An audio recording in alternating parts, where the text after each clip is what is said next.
Okay, now let's look at what we've done so far. You have just knitting, knit a row, knit a row, knit a row. That's considered the garter stitch. Then we learned how to purl, and at this point we would knit a row, and on this side we would purl a row, and then we would knit a row, purl a row. So that is considered stockinette stitch. So now I'm going to show you how to alternate stitches. So we're going to knit 2, purl 2, knit 2, purl 2. So I'm going to start like normal with my knit stitch, and I'm going to knit 2 stitches.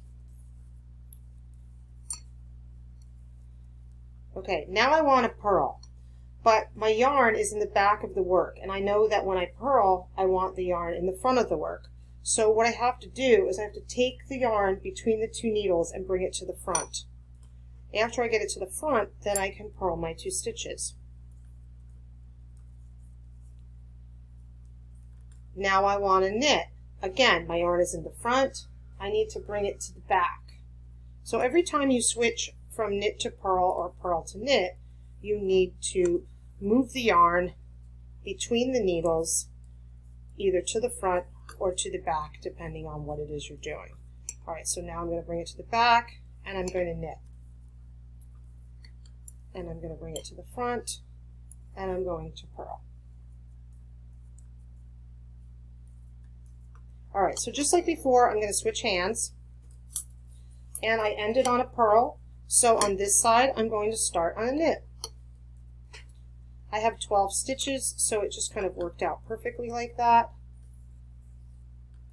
You always want to start opposite what you're doing on the other side. So now I purl 2, I move my yarn, I knit 2.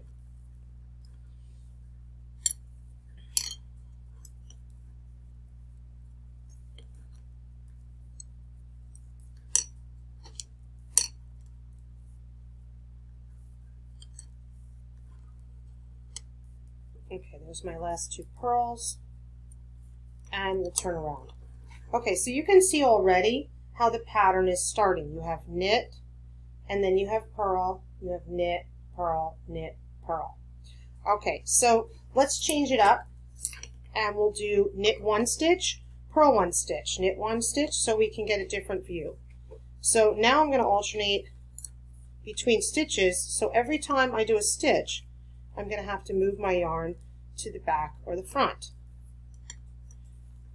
This is done a lot on the edges of hats. They call it ribbing.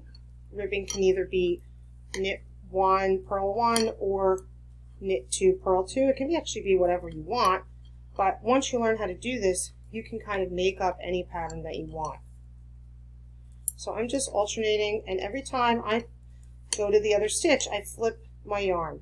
So imagine that I put my yarn in the middle, I put it down, I have to walk away, I come back, my yarn is in the back, so I know that I just knitted. So I can bring it to the front and I can purl. And that's how you know, and if I leave it now, I know that I just purled because my yarn is in the front of the work. So that's a really good way to know what you did or what you need to do by where the yarn is when you end. Okay, I'm going to switch it over. I ended on a purl. I'm going to start on a knit on this side. So we're going to do a couple of rows this way so you can see the difference on this type of pattern. And I'm just switching back and forth.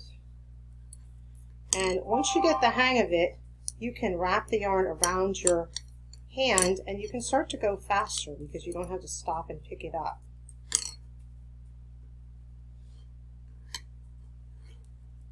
And you just have to make sure that you keep in track what you're doing. But once you get the hang of doing this, switching the yarn, you can make up your pattern. You can do, knit 3, purl 2, whatever you really want. You just have to factor in the amount of stitches. Okay. All right. So let's do 2 more rows just so that we can actually see the pattern, because sometimes you can't always see it, especially with 1 and 1. But you're definitely going to see a specific pattern happening, and you're going to recognize it because it's kind of what's on the end of mittens, on the edges of hats, that kind of thing. And these are great for you to practice. And then when you're ready, you can start to figure out what it is that you want to do. Once you learn how to do this, knit and purl and switch the yarn back and forth from each stitch, you can do just about anything.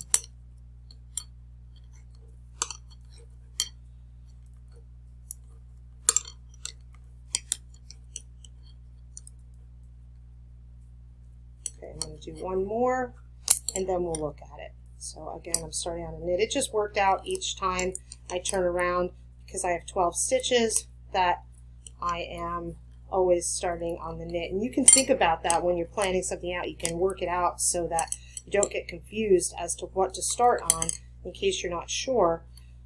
So you can count it out, oops, so that you always start on the knit.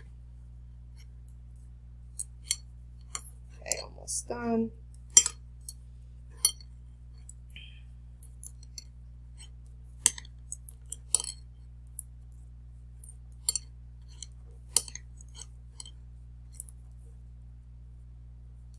Okay, here we go.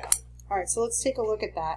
So you can see how your rows, this is your knit, there's my purl, there's my knit, there's my purl. So the purl always sits back and the knit is always forward.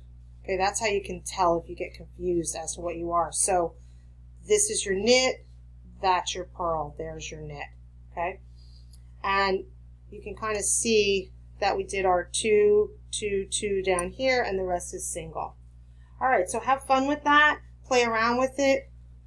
These are great to like start practicing like headbands. You just have to make a piece. You can do any kind of pattern that you want. You can mix it up, and then we just stitch the ends together. All right, great. Good job. Have a good time.